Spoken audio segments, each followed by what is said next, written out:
donde cuenta un poco la historia de la banda y de lo que va. Ahora estamos en comunicación con Chile.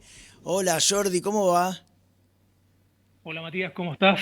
Un gusto volver a verte y escucharte después de tanto tiempo. Es verdad, ha pasado mucho tiempo, gracias por estar siempre ahí atento. Nosotros habíamos estado bastante en contacto, creo que fue hace como 5 o 6 años, ya la verdad que perdí la cuenta, en una época donde Chile estaba en pleno movimiento social, ¿no? Había un gran descontento de la población y yo te quería invitar un poco a charlar, ya que como te habrás enterado, acá fueron las elecciones de las PASO, que son las previas a las elecciones presidenciales, para elegir a ver quién puede llegar a ser candidato, ¿no? Y el 30% de los votos lo sacó la derecha extrema, el 27% lo sacó la derecha, y un 26 y monedas ha quedado ahí una especie del peronismo, ¿no? Si se podría decir de alguna manera. Entonces, la semana pasada hablábamos con Brasil para que nos cuenten un poco cómo fue atravesar, ¿no? 4 años de Bolsonaro, y quería charlar un poquito con vos y que nos cuentes para ayudarnos a pensar cómo es esto de un gobierno de derecha. ¿Qué significa, ¿no? Estar súper alineado a países como Estados Unidos, su cuestión económica, ¿no? Cómo influye, y tal vez un poquito de la actualidad, ¿no? Que tampoco anda sobre lechos de rosas. Exactamente, sí, yo creo que tenemos, es decir, tenemos mucho que conversar, tenemos mucho en común además como países latinoamericanos, más allá de las diferencias que uno pudiera ver o cómo se han expresado ciertas cosas. Yo creo que lo que tú mencionas de Brasil, las dos experiencias chilenas con los gobiernos de Sebastián Piñera y el paso en el triunfo del actual presidente Gabriel Boric a la segunda vuelta, el candidato que pasó en representación de la derecha acá en Chile fue justamente alguien muy similar a lo que ustedes están teniendo como figura en Milei y que acá ¿cómo se llama? Se reflejó ¿cómo se llama? En José Antonio Kast y en el Partido Republicano. Yo creo que ellos son los exponentes también quizás más cercanos a nivel de contenido, de propuesta valórica, de propuesta de cómo entender una sociedad que se asemeja a lo que ustedes van a tener que enfrentar o ver cómo abordar en estas elecciones presidenciales. En relación a los gobiernos de Piñera y que están marcados porque son estas alternancias que un poco uno le cuesta entender que sean las sociedades. Veníamos de un gobierno de Michelle Bachelet, Ujú. un gobierno de Piñera, otro gobierno de Michelle Bachelet entre medio, y después otro gobierno de Piñera, antes de llegar al gobierno de Gabriel Boric actualmente. Entonces, ¿cómo se dan estos cambios? ¿Qué pasa? ¿Qué tan mal hace un gobierno que supuestamente tiene una propuesta muy cercana a lo que ustedes pueden tener de que está más preocupada la gente, que está haciendo más ayuda social, que está trabajando con una serie de contenidos que tienen que ver en ámbitos de salud, de educación, de justicia social para las personas, que eso no sea valorado y el gobierno siguiente a continuación sea un gobierno de derecha o un riesgo de que sea un peor, un gobierno de extrema derecha? ¿Qué pasa en la sociedad? ¿Qué desencanto se está dando ahí? Y yo creo que en el caso chileno eso se reflejó muy bien en cómo una sociedad no era partícipe de hacer esos cambios y cuánto se sintió realmente partícipe de poder jugar un rol importante justamente fue en el estallido que se dio acá ¿cómo se llama? En el gobierno de Piñera. Y ese fue un estallido que, de haber quizás contenido o continuado bajo la misma lógica en el cual se empezó a desarrollar y no hubiera tenido como el freno o el temor de la clase política de que eso no se siguiera desarrollando y se llegara a hacer este pacto que terminó conduciendo a una convención constituyente y a un trabajo constitucional que también finalmente no terminó dando los frutos esperados, porque esa propuesta constitucional fue rechazada al momento de poder plasmarse y dio pie a una nueva convención que es la que está trabajando ahora con un formato distinto, donde además la clase política volvió a tener como la hegemonía y el control de cómo se elabora ese proceso de constitución, ¿cómo se llama? De labor constitucional. Ujú. Yo creo que es un reflejo clave un poco de algo que no estamos leyendo bien, ¿qué está pasando con las sociedades? ¿Qué está pasando con las personas? Porque en algún momento tienen una capacidad de expresarse, de volcarse a la calle, de poner en una protesta muy fuerte sus deseos de cambio, y cuando después se les dan las herramientas para que eso se canalice o se institucionalice de alguna manera, desaparecen o qué poder hay detrás tan fuerte todavía en nuestras sociedades a nivel de medios, a nivel de poderes económicos o de otros poderes fácticos que hacen que esas ideas que se quisieron plasmar no sigan avanzando hacia donde mucha gente pensó que la estaba impulsando. Entonces yo creo que quizás en este análisis o en este ejercicio que estamos tratando de hacer, de ver las similitudes y también las cosas en común de cómo se pueden abordar, yo creo que hay que seguir teniendo clave qué es lo que pasa en nuestras sociedades con los medios de comunicación, que es lo que, lo digo en el caso chileno que es muy fuerte, porque aquí existen muy pocos medios de posición, como sea, difusión de medios que sean no manejados por el poder económico o por el poder político de la derecha económica en este país. Los canales de televisión, los pocos medios escritos que quedan, la mayoría de las radios funciona bajo esa lógica. Yo creo que en ese sentido usted como Argentina, como país, tienen una mucho mayor diversidad y riqueza de medios, lo cual también es algo que hay que valorar y potenciar en este trabajo porque tienen una llegada muy fuerte y muchas veces no son trabajados como correspondería ser los contenidos y los lenguajes de esos medios. Acá en Chile resulta mucho más difícil porque esa hegemonía mediática la tiene justamente la misma derecha económica.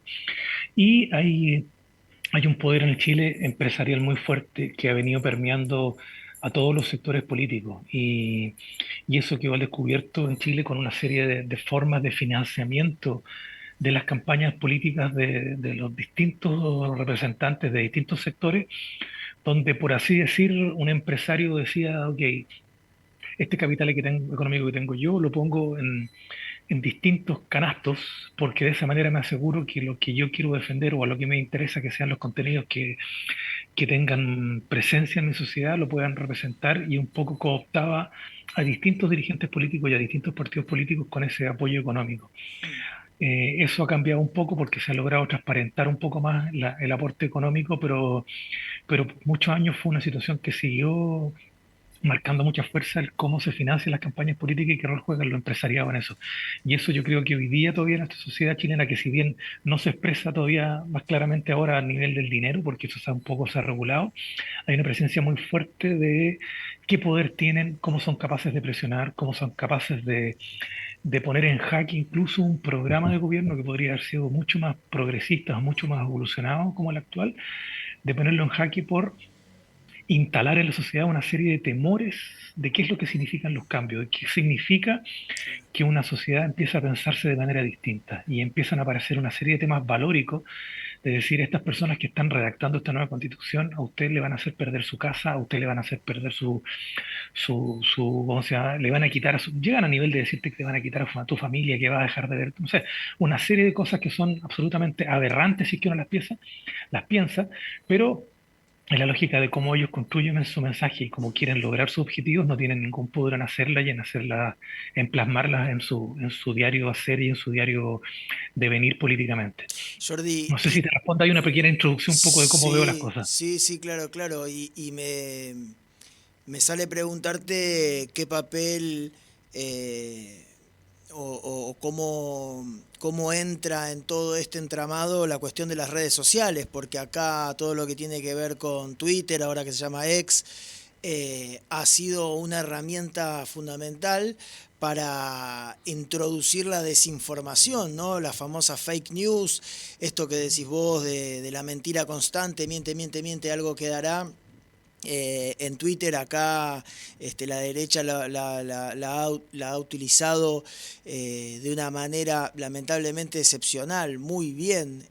Hay mucha gente que se informa ya no por los grandes medios o por los medios convencionales, sino que por una cuenta de TikTok, por una cuenta de Instagram o por una cuenta de Twitter, y de ahí ya genera un discurso. Uno anda por la calle, habla con el verdulero, con la kiosquera y te dice cosas que uno solo la puede encontrar en Twitter. No sé cómo trabajan ahí las redes sociales también en el país vecino.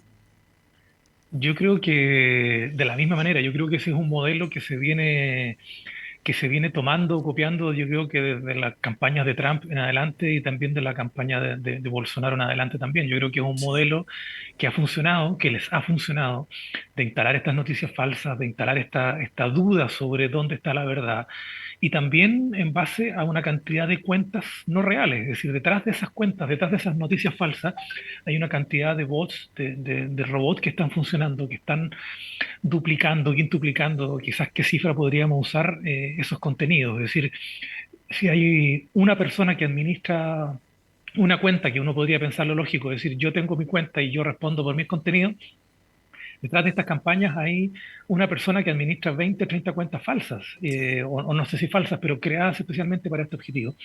Y bajo esa lógica se ha logrado justamente instalar esto, es decir, darle una amplificación a ciertos contenidos que antes no tenían, que antes era difícil que alguien creyera ciertas cosas, y lo que se están permanentemente es poniendo en duda lo que es realmente la verdad. ¿Dónde está la verdad? Quizás es la pregunta que cuesta hacerse, porque eh, nosotros en distintos ámbitos hemos visto, es decir, esta duplicidad de cuentas, crear cuentas falsas de instituciones verdaderas, es decir, Claro. una cuenta de una institución X le cambian una letra, un nombre, le usan copias los logos, y tras de eso inician una campaña levantando contenidos falsos con una búsqueda de prestigio de la institución o de la persona. Y eso cuesta muchas veces revertirlo, uno tiene que dar una vuelta muy larga para lograr que la red social X diga realmente esta cuenta no es la verdadera, pero hay una cantidad de gente que ya adhirió a esos contenidos, que creyó que tu institución estaba promocionando un foro donde se dicen aberraciones tremendas sobre realmente lo que tú quieres decir. Y eso Mm.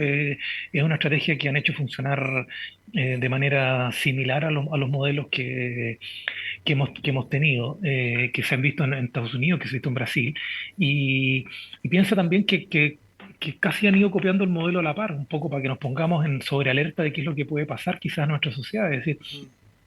la irrupción en el Congreso norteamericano que se hizo por parte de los seguidores de Trump es parte de lo que en un momento también Bolsonaro también intentó hacer después del triunfo de Lula. Es decir, Sí, es verdad. hay una serie de estrategias que se siguen con matices o con diferencias, pero un poco donde no escatiman en generar modelos de golpes, por así decirlo. Si son atentados contra la democracia, son modelos que buscan golpear a la institución, y ellos están dispuestos a jugarse todas las cartas detrás de sus objetivos.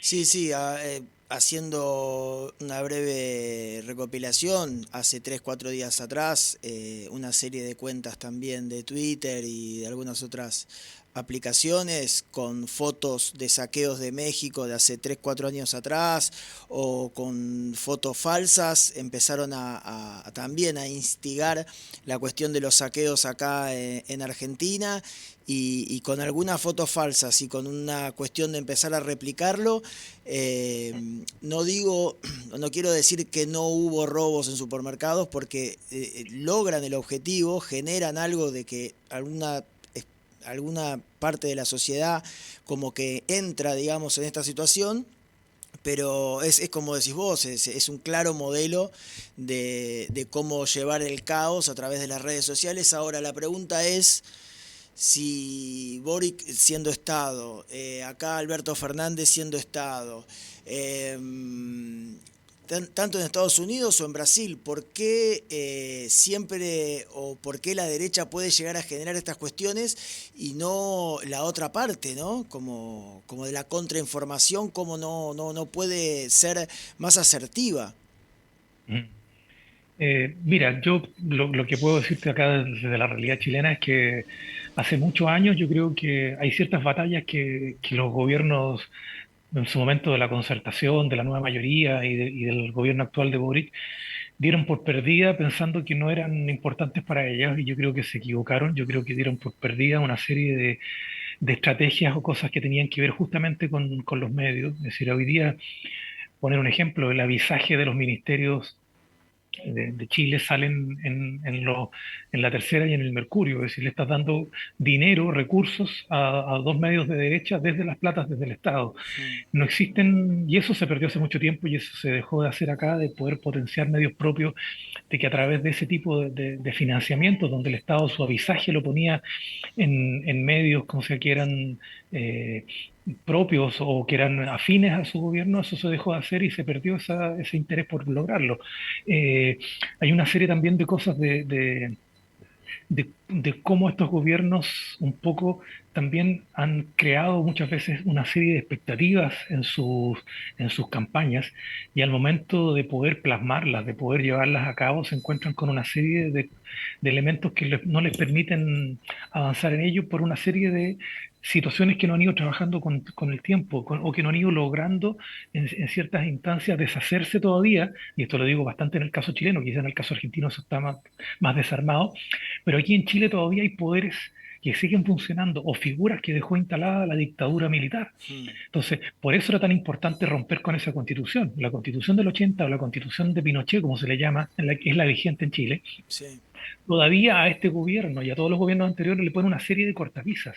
Y todavía los militares en Chile, desde el sistema de pensiones, desde el sistema de salud, tienen una cantidad de beneficios que no tiene el resto de la población. Entonces, yo creo que por mucho tiempo, en el caso chileno, y quizás también hay cosas paralelas que no han pasado en otras sociedades, no se han roto con una serie de establecimientos, figuras o amarres que quedan y que hacen que estas sociedades no puedan expresarse y estos programas de gobierno no puedan expresarse tal como debieran ser. A la par de eso, este gobierno, si bien logra ganar en segunda vuelta, no tiene tampoco un Congreso o un Parlamento que es donde se tienen que legislar y votar muchas leyes con una mayoría que le permita avanzar en ese programa. Entonces, yo creo que también hay una serie de cosas que se han ido frenando o que se han ido deteniendo por presión y otras por temor a cómo se tienen que expresar realmente las voluntades de las personas. Yo creo que en este gobierno particular de Boric, y yo creo que también la experiencia argentina en respecto a ciertos gobiernos de Kirchner, de Cristina, el actual de Fernández, detrás de eso había mucha expectativa de la gente. Mucha gente decía, ahora, estos son los gobiernos que van a hacer los cambios que como sociedad nosotros queremos o que como sociedad necesitamos. Con esto vamos a seguir solucionando, en el caso de ustedes, muchos problemas económicos que como sociedad siguen enfrentando. Mucho este tema del Fondo Monetario Internacional. Yo creo que hay muchas expectativas puestas en los gobiernos para que cumplan.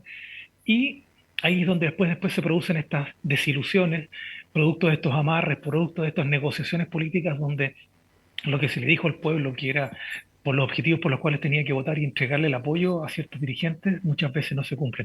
Aquí claramente ya se dio y las primeras señales fueron cuando se empezó a conformar el gabinete, el primer gabinete de ministros de Boric, claramente empezaron a aparecer figuras que estaban muy vinculadas a gobiernos de la concertación o gobiernos que tenían una herencia muy negativa y que eran responsables de este tema de que en 30 años en la sociedad chilena no se habían hecho cambios. Entonces, esas señales ya mucha gente le empezaron a decir, parece que no es el gobierno que realmente queremos o todavía tenemos que ir muy lento para lograr lo que realmente queremos y en eso yo creo que hoy día en mucha gente que votó y que apoyó a este gobierno se plantea una situación un poco de desilusión, de no cumplimiento sobre cierto programa. El, algo tal vez una expectativa que uno tenía, no sé, por ejemplo, al asumir Boric, decía, bueno, tal vez ahora es el momento para que Latinoamérica se una. No digo que Chile entre al Mercosur o que sea un partícipe activo o un socio de igual manera que el resto, pero esta especie de trabas que están metidas, ¿no? Enquistadas en esta ingeniería, digamos, de años, es un poco lo que traba estos avances, ¿no? Me imagino, estaba leyendo un poquito más allá de todas las mentiras que pudo llegar a generar, o exageraciones que pudo llegar a generar los medios masivos de comunicación en Chile, al no cambiar la constitución.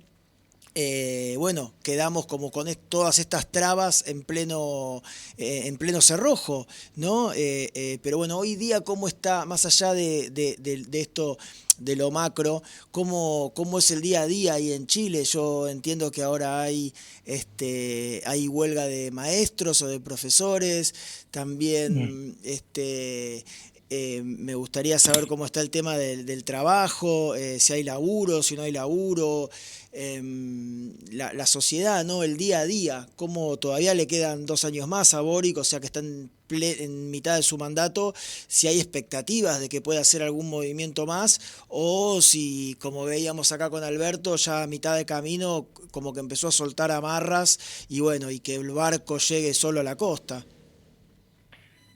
Y yo creo en gobiernos de 4 años, yo creo que pasa una situación bastante especial, como que el primer año es como la instalación, el segundo y el tercero es cuando logran hacer algo y el último cuarto ya se suelta y se empieza a trabajar en la campaña de lo que viene, un poco, y el último año es como que ya es un año que se entrega un poco muchas cosas. Entonces yo creo que Boric está justamente en los momentos en los cuales puede hacer algo. Y lo que señalas tú de un poco cómo está la sociedad, yo creo que es una sociedad que se adormeció bastante, que se adormeció producto de esto de que tenía una serie de expectativas puestas en muchos cambios. El cambio de la Constitución era clave. Ahora estamos enfrentando un segundo proceso de redacción de una Constitución en 2 años, lo cual es una locura que un país se dé redacte dos constituciones en 2 años, la primera la rechace. Yo creo que la segunda va por el mismo camino porque se armó bajo una lógica de un comité de expertos y de personas muy distantes de las necesidades de la sociedad. Hay que ver qué es lo que pasa. Esa votación tiene que darse ahora en diciembre de este año y estamos a agosto, terminando agosto, y no sabemos mucho qué es lo que dice esa nueva constitución un poco, o qué es lo que va a decir. No hay luces de qué es lo que se le va a proponer como documento para la gente votar. Y en el día a día yo creo que la gente está todavía golpeada por varias cosas. Es decir, quedó mucha gente con mucha temor de qué es lo que podía pasar a una sociedad chilena un poco pacata, un poco conservadora después de una revuelta social que no ha terminado de desaparecer del imaginario de las personas. Todavía la derecha sigue hablando de que va a negociar o va a transar con este gobierno en ciertos aspectos para reformas legislativas importantes en materia tributaria y en materia de salud, siempre y cuando el gobierno deje de ser tan octubrista, deje de tener ese vínculo con la revolución o la revuelta de octubre. Eh, y en otro lado, yo creo que a todas las sociedades le pegó muy fuerte la situación de la pandemia y en términos económicos eso fue muy fuerte para muchas economías a distintas escalas, desde el pequeño empresario, desde la persona que tiene su emprendimiento a nivel doméstico, casero, hasta los grandes empresarios. Pusieron como justificación en algunos casos de los más grandes una serie de restricciones en lo económico que han hecho a posteriori y que no han vuelto a revertir. Y eso se notó fuertemente en las economías de las sociedades. Yo creo que además es una sociedad chilena que se está encareciendo, cada vez el costo de la vida es más caro para las personas y el nivel de ingreso de sus sueldos no mejora en esos términos, entonces no hay un equilibrio en que pueda decir, perfecto, me están pagando más, tengo un mejor sueldo, tengo mejor ingreso, pero al mismo tiempo puedo tener un mayor poder adquisitivo, ¿no? Yo creo que la exigencia de los productos y justificados de distintas maneras, que la guerra en Ucrania, que la lluvia del fin de semana pasado, X motivos hacen que los precios y se le encarezca cada vez los consumos a las personas, no vaya de la mano justamente de una mejora salarial o que tengan mejores condiciones laborales. En Chile, a diferencia también de lo que pasa en Argentina, acá no hay unas centrales de trabajadores fuertes que puedan un poco dar esa batalla. Hay una central unitaria de trabajadores que no tiene el peso, que no tiene la fuerza un poco para oponerse a las grandes patronales, a los grandes conglomerados de trabajadores y de empresarios, y de ese sentido no hay una contraparte. Por eso digo que las expectativas puestas detrás de muchos ámbitos del trabajo, de la salud, de la educación, de las pensiones eran fuertes, y incluso en el ámbito de la cultura, muchos decían, ok, va a crecer el presupuesto de la cultura, vamos a tener una mejor cultura y una mejor posibilidad de que la gente pueda disfrutar de más actividades de esparcimiento.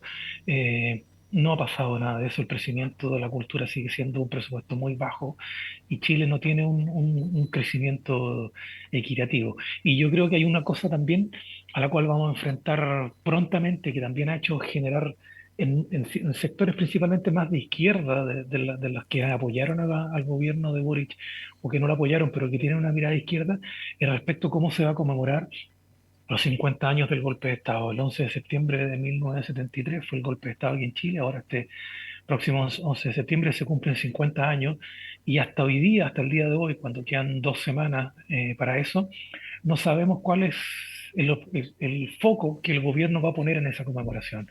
No sabemos qué actividades va a hacer, qué es lo que va a querer decir o cuál es lo que quiere comunicar.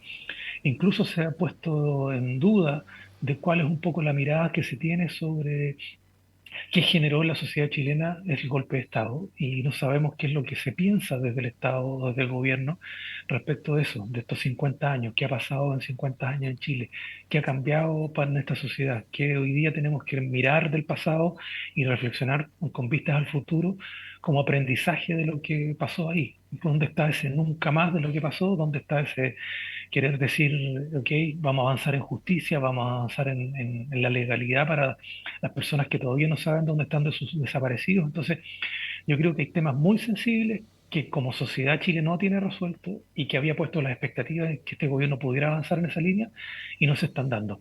Te he mencionado algunos casos, pero eso quizás ha llevado a distintas dimensiones, pero yo creo que un poco eso es lo que puedo ver desde mi mirada, que es muy distinta quizás a la mirada que podría tener la derecha en Chile, que está pensando que este es un gobierno casi de extrema izquierda entregado a lo que el Partido Comunista quiere decir y hacer, y eso es un poco lo que tratan de instalar desde sus medios y en la gente, como diciendo, estamos enfrentados ante muchos riesgos si este gobierno sigue este derrotero, que para justamente en la contraparte es un derrotero que no ha avanzado con la profundidad de todo lo que se quería o todo lo que se había pensado que era un programa de gobierno, de un gobierno que por primera vez se desvinculaba de partidos más de centro y tenía una propuesta absolutamente más a la izquierda de lo que venían siendo los últimos gobiernos de la concertación o de la nueva mayoría. Entonces, yo creo que en ese escenario estamos, en un escenario donde queda camino todavía por abordar, que van a pasar cosas importantes en el corto y en el mediano plazo, que son como digo, lo que pase ahora en septiembre y lo que pase de aquí a diciembre con la nueva constitución. Y hay que ver un poco cómo se sigue ordenando el escenario político que hoy día todavía está muy revuelto producto de estos acomodos o desencajes de lo que han vivido los partidos más tradicionales en Chile. Sí, recordemos que una gran coalición también, ¿no? Tuvo que hacer Boric para poder lograr la victoria, ¿no? En las últimas elecciones ha sumado tal vez a más gente, vayas a saber, ¿no? Esto es una opinión propia de la que le hubiese gustado, pero no había muchas opciones, estaba todo muy ahí punto a punto. Y tal vez para cerrar un breve, porque acá se está hablando de vuelta de privatizar las jubilaciones, ¿viste? Recién hablaba de las pensiones. Y la experiencia de ustedes, ¿no? ¿Cómo fue? Porque hasta hace muy poquito, o no sé si todavía están las AFJP que le decimos nosotros acá, ahí con Mm. ustedes, ¿no? La experiencia de allá, ¿cómo es? No, sigue vigente, es un modelo que se instaló en dictadura, fue un ministro de Pinochet el que inventó las AFP, como se les conoce acá, Ujú. Asociaciones de Fondos de Pensiones, y eso sigue funcionando igual, se han hecho mejoras cosméticas un poco para decir que las AFP están más disponibles para un poco manejar de otra manera los recursos, pero siguen funcionando bajo la misma lógica. No hay un fondo solidario, no hay cada uno cada vela por su propio interés y aparte de eso, estas instituciones que son las AFP, lo que hacen con tus fondos previsionales es algo que muchas veces no está ¿cómo se llama?, a simple vista y ellos invierten tu dinero y han establecido cuatro categorías, las han identificado con letras, la A, B, C y D, perdón, cinco categorías Ujú. donde algunas son de más riesgo y de menos riesgo, donde tú decides dónde quieres poner en tu fondo A, un fondo B, un fondo C. Ujú. Y lo que hacen ellos es salir al mercado con tus recursos e invertir tus recursos. Entonces, después de un mes, de 2 meses, te dicen, mira, tu fondo fue muy riesgoso y no recibiste la rentabilidad que deberías haber recibido este mes. Y en vez de ganar porcentaje para tu jubilación, perdiste dinero este mes y tu cuenta salió con saldo negativo, lo que deberías haber ganado. Entonces, Claro, una locura. un nivel hay un nivel de manejo y de especulación con recursos que no son de ellos, pero que este sistema permite, Claro. que ha hecho que haya una campaña fuerte de no tener más FP en Chile, pero es algo que no se ha logrado y a la cual claramente el empresariado, la derecha y todos sus poderes han tratado de jugar en contra para que no se dé ese cambio. Así que yo creo que el tema de las privatizaciones a nivel de las pensiones, o también todas las privatizaciones que tiene Chile a nivel ¿cómo se llama?, de sus recursos naturales, también es un tema Ujú. que uno esperaría que se hubiera revertido, pero que vemos que están con unos amarres tremendos y que son difíciles ¿cómo se llama?, de deshacer. Jordi, querido, muchísimas gracias por la comunicación. Si es posible, tal vez cerca del 11 de septiembre, tener una nueva charla para ver cómo se desarrolla esto, porque como bien decías vos, y estoy de acuerdo, me parece que va a ser bisagra, y contarnos, ¿no? A ver cómo sigue ahí. Estamos muy cerquita, pero queremos tener más información de ustedes. Somos parte de este mismo movimiento que en su momento, me acuerdo, tal vez cuando hablábamos hace 4 o 5 años atrás, decíamos, ojalá que se dé, o no ojalá, pero qué positivo sería si está Chávez, Lula, Cristina y Boric, y de repente hubo un revuelo y algunos están, otros no están, otros ya no están en este plano, y en realidad el pueblo, nosotros seguimos más o menos en la misma situación y en la lucha, al menos, Sí. que no es poco. Así que te dejo un abrazo y bueno, y la invitación, si te parece, para el 11, y si no, bueno, cuando puedas. Sí, no, siempre disponible para poder conversar y cuando tú quieras estaremos en contacto. Y ahora que mencionaste todos los presidentes, se nos olvidó mencionar, pero brevemente lo digo, lo que pasó en Bolivia con Evo Morales, que Claro. es otro detalle también de una situación similar a la que estamos mencionando. Claro, claro. El Evo y bueno, y el Pepe, bueno, no me quiero olvidar de nadie, pero sí, sí, sí. Sí. Uno a veces en este imaginario, gracias por recordármelo. Jordi, Sí. abrazo grande y estamos en contacto. Cuídense mucho, que estén muy bien. Sí, nos vamos con una musiquita, si tienen por ahí ticias no, si no, mandale pintura. Sí, espectacular. De los Chau, carros gracias. tiran.